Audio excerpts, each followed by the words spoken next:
When India opened up its economy in the 1990s, the GDP grew rapidly and helped India cut multidimensional poverty in half.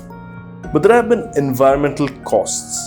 Protected forest lands were opened up for mining, road and rail construction, oil drilling, and pipeline and canal construction. And despite progress on poverty, health of the people and the environment remained a major challenge.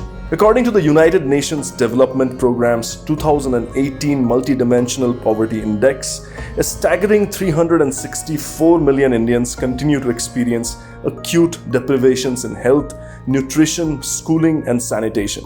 And inequality has worsened dramatically over time. The current coronavirus pandemic that has slowed down the whole world is only a recap of the consequences of playing with nature. But with an increase in awareness among the consumers, more and more people are now switching towards organic and clean products in the country and worldwide. Now with the expansion of the digital media, people are aware, like people knows Facebook, Twitter, Instagram and everywhere. So youth is the primary driver of going green, and they are well educated and aware, and they look for green options, and awareness is all-time high. So there's a recent interview or the survey done by the DuPont in terms of assessing how the country's population what is the understanding of them in terms of understanding the green initiatives and all.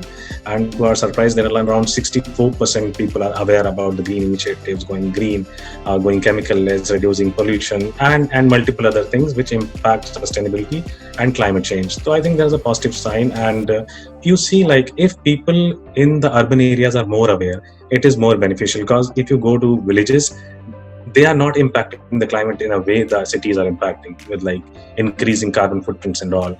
And if it's like 60 to 70% urban phenomena is understanding the importance of the green initiative, I think job gets more easy. Consumers are now making green and clean choices. The Indian organic food industry is growing at a tremendous rate.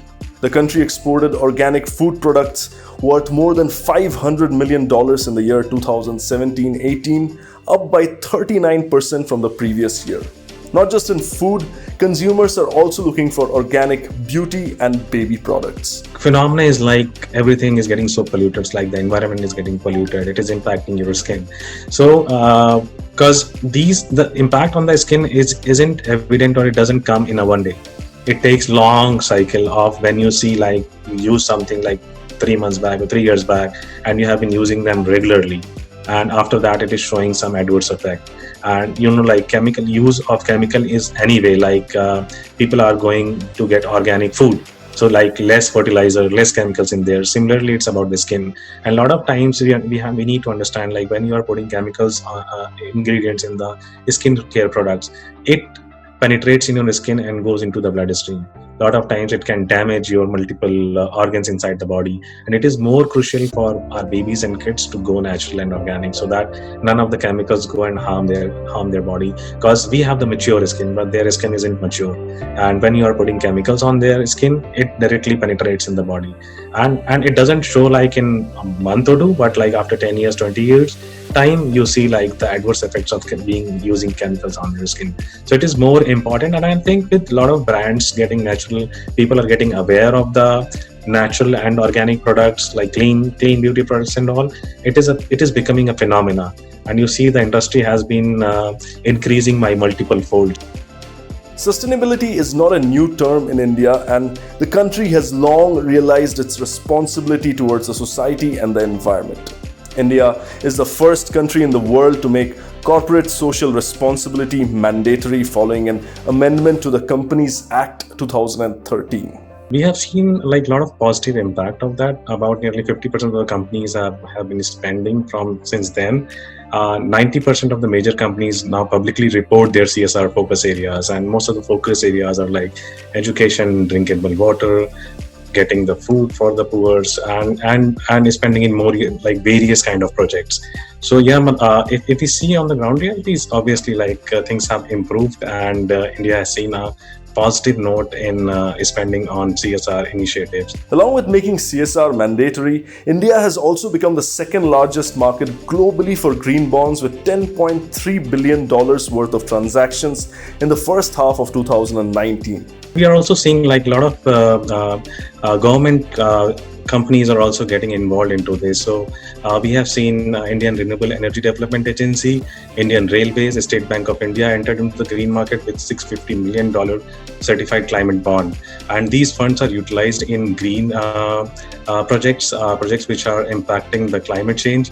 So obviously, like there's a lot of impact, and we are seeing these policies transform ground realities too. That is why India joined the International Platform on Sustainable Finance in October 2019 to bring in more investments in the Indian market and changing the ground realities, implementing more projects, impacting the climate, impacting the overall society. Plastic is another major threat to the environment, and to deal with it, India aims to completely ban single-use plastic by 2022. States have already put a ban on single-use plastic. There are a lot of reports which are circulating on the internet, and we are reading a lot of agencies which are saying like by 2050 there will be more plastic in the ocean than the fishes. And like if we are disrupting the life of the ocean, everything is going to get destroyed. And we have recently seen the catastrophe which COVID has bring into our lives. Like everything has been upheld. So how we ensure, we partnered with Repurpose Global, wherein we are offsetting the 2x of the plastic which we are using in our products, and that is we are either reducing it to go into the oceans or into the landfills, and we are doing it in a way so we partnered with them, and there are projects around across multiple places in the India wherein people and NGOs are working around. So we are empowering them in terms of getting the new age technology, empowering them to give the ethical wages to the workers, so that people on the ground are really empowered to go and do things for the society in large. For us, it's not only about the babies and the planet, but also the mother nature, and that is why we want to ensure like whatever is in our capacity we are doing, and imparting the earnings from our selling of the products to fund these kind of projects and create a better world for our generations to come and enjoy.